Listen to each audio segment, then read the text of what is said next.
নমস্কার বন্ধুরা, নিয়ে চলে এসেছি তোমাদের জন্য আরেকটি নতুন আপডেট নিয়ে। সংবাদ মাধ্যমে ডিএ সম্পর্কিত নতুন একটি আপডেট উঠে আসছে। সেখানে কি বলা হয়েছে সেটাই জেনে নেব আজকের এই ভিডিওতে, তাই স্কিপ না করে প্রথম থেকে শেষ পর্যন্ত ভিডিওটি দেখতে থাকো এবং জেনে নাও সম্পূর্ণ আপডেটটি। বলা হচ্ছে যে ফোকাস রাজ্য সরকার, বকেয়া ডিএ ইস্যুতে ফের ক্ষোভে ফুঁসে উঠলেন সরকারি কর্মীরা। কেন ক্ষোভে ফুঁসে উঠলেন, কি বলা হয়েছে সংবাদ মাধ্যমে, চলুন সম্পূর্ণটা দেখে নেওয়া যাক। বলা হচ্ছে যে মহার্ঘ ভাতা বা ডিএ ইস্যুতে আবারও ক্ষোভ উগরে দিলেন বাংলার সরকারি কর্মীরা। বাংলার বর্তমান বিজেপি সরকারকে ভোগাস তকমা দিলেন কনফেডারেশন অফ স্টেট গভর্নমেন্ট এমপ্লয়িজের সাধারণ সম্পাদক মলয় মুখোপাধ্যায়। সরকারকে একাধিক ইস্যু নিয়ে আক্রমণ শোনালেন তিনি। সেই সঙ্গে পূর্বতন সরকারের হয়েও গলা তুলতে শোনা গেল তাকে। নতুন সরকার এসেছে, কোনো আশার আলো আছে কি, এই প্রশ্নের উত্তরে এক ভিডিও বার্তায় মলয় মুখোপাধ্যায় বলেন, পুরো ভোগাস, আমরা কিচ্ছু দেখতে পাচ্ছি না। আমরা কি পেলাম? নয়া সরকার ক্ষমতায় আসার আগে বলেছিল ৪৫ দিনের মধ্যে বকেয়া ডিএ থেকে শুরু করে নতুন সপ্তম বেতন পে কমিশন গঠন হবে। আমরা পেয়েছি কিছু? আমরা কিন্তু কোনো বার্তা বর্তমান মুখ্যমন্ত্রীর মুখ থেকে পাচ্ছি না। তিনি আরও বলেন, গ্র্যান্ট ইন কর্মচারীরা কি আদৌ বকেয়া ডিএ পাবেন? গ্র্যান্ট ইন কর্মচারীদের যে ডিএ, সেটা রোপাতেও উল্লেখ আছে। আমরা বারবার সরকারকে চিঠি দিচ্ছি এই বিষয়ে, কিন্তু সরকার গ্র্যান্ট ইন কর্মচারীদের পুরোপুরিভাবে বঞ্চিত করেছে। তখন তো বিজেপি সরকারের উচিত মামলাটা তুলে নেওয়া। সরকার বলছে 2028 সাল অবধি বকেয়া 4 কিস্তিতে দেওয়া হবে।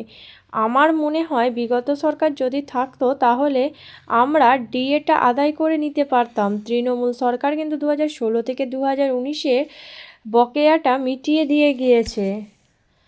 মলয় মুখোপাধ্যায়ের হুঁশিয়ারি, আমাদের পিটিশন কিন্তু দাখিল করা আছে। সুপ্রিম কোর্ট যদি রুল জারি করে তাহলে মুখ্য সচিব সহ অনেকের অসুবিধা হয়ে যাবে। যাই হোক, আমরা ভালো দেখছি না। সরকার এআইসিপিআই মানছে না, নিজেদের ইচ্ছা মতো কাজ করছে। একাধিক নোটিশ নবান্নের তরফে জারি করা হলেও কাজের কাজ কিচ্ছু হচ্ছে না। উল্লেখ্য, এর আগে মলয় মুখোপাধ্যায় সরকারকে অপদার্থও বলেছিলেন।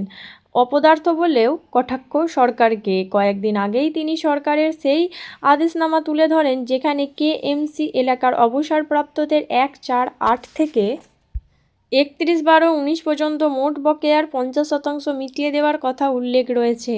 মলয়বাবু লেখেন, কেএমসি এলাকার অবসরপ্রাপ্তদের 1/4/8 থেকে 31/12/19 পর্যন্ত মোট বকেয়ার 50% খুব শীঘ্রই মিটিয়ে দেওয়ার আদেশনামা।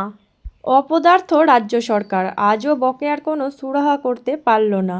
খুব শীঘ্রই মিটিয়ে দেওয়ার আদেশনামা। জুলাই শেষ হতে আর একটা দিন। অপদার্থ রাজ্য সরকার আজও বকেয়ার কোনো সুরাহা করতে পারল না।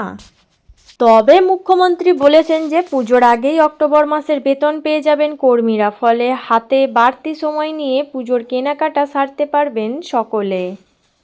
বেতনের সঙ্গে এবার মিলবে 20% বর্ধিত ডিএ। ফলে পুজোর মাসে এক ধাক্কায় অনেকটাই বাড়বে হাতে আসা টাকার অঙ্ক। পশ্চিমবঙ্গের সরকারি কর্মীদের জন্য পুজোর আগেই বড় স্বস্তি থাকছে।